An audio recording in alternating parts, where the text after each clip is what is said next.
Scarlett? Hello, Mama. Alam ko nasa Davao kayo. Pero kailangan ko sana ng number ng village security. O kaya ikaw na lang tumawag sa kanila. Bakit ba ang tagal mo? Sino ba yung mga kausap mo? Nandito kasi si Isabel, nanggugulo siya. Nagpupumilit siyang pumasok.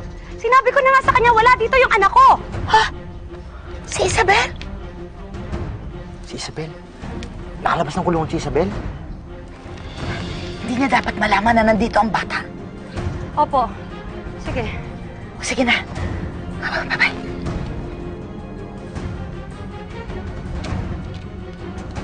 O ano pang tinatanga-tanga nyo? Umalis na kayo! O gusto niyo ipakaladkad ko pa kayo sa gwardya? Hindi! Hindi! Nararamdaman ko! Nandito anak ko! Sinabi ang wala ka! Ulit mo! Ayana! Maya! Ulit! Sandali na, ma'am! Jonas! Ikaw na nga magpaalis sa babaeng yan? Pinagpipilitan pa rin niya na anak niya si Catherine.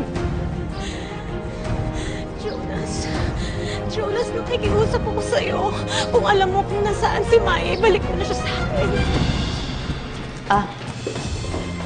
Nagising ba ang apo ko nung iligay mo siya sa kwarto? Hindi naman po. Kumuntik na silang magkita ni Isabel. Ang mabuti pa, tumawag ka sa guardhouse ng village. At kailangan natin ng security dito. Para saan po? Jonas, ikaw na tumawag sa security village.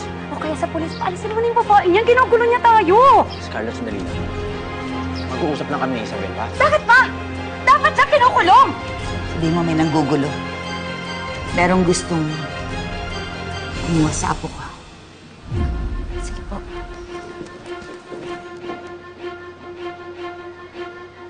Scarlett, hayaan mo na ako.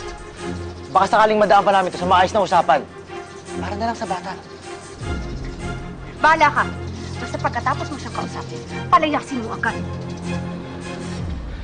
Isabel, saglit lang to. Isabel, hindi ka na.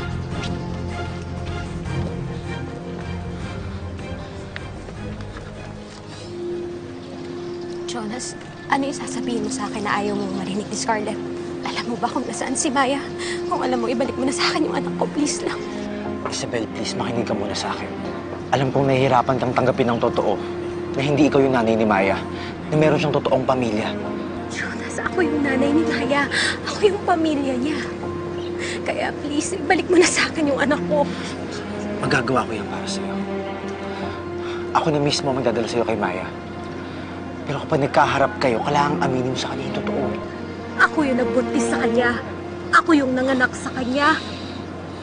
Ako yung totoong ina ni Maya, kaya ibalik niyo na siya sa akin. Isabel, nahihirapan na yung bata. 6 na taon mo siyang nakasama. Nailayo mo siya kina tita at kay Scarlett. Hindi pa ba sapat yun para makasama niya naman yung totoo niyang pamilya? Surrogate ka lang, Isabel. Ibigay mo na yung bata sa totoong pamilya niya. Matagal mo siya ipinangako, di ba? Jonas, ina ako. Walang ina ang papamigay ang sarili niyang anak. Isabel, intindihin mo naman ako, please. Hindi ako yung ina ni Maya, Jonas. Isabel, bakit mo sinasabi? Hindi ka naman mukhang pipitsuging abogado. At sure ako, sa nakaw galing ang ipinambayad sa'yo ni Isabel. Pero kung hindi ka pabayad, ikaw nang umasa. Hindi naman po lahat nabibili ng pera. Naniniwala ako sa pinaglalaban ni Isabel. At alam ko na wala siyang laban.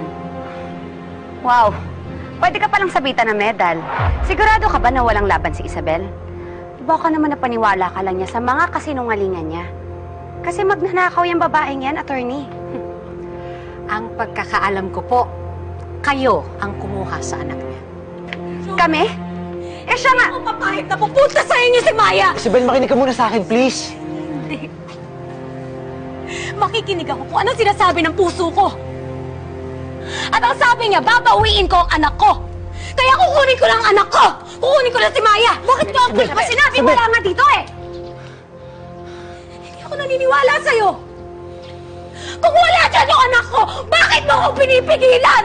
Alam ko nandito yung anak ko! Isabel! Maya! Isabel. Maya! Ano ba? Trespassing na yung ginagawa mo ah.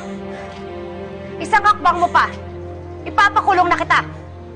Gusto mo ipakalagkat kita sa gwardya? Hindi ako nagbibiro, Isabel!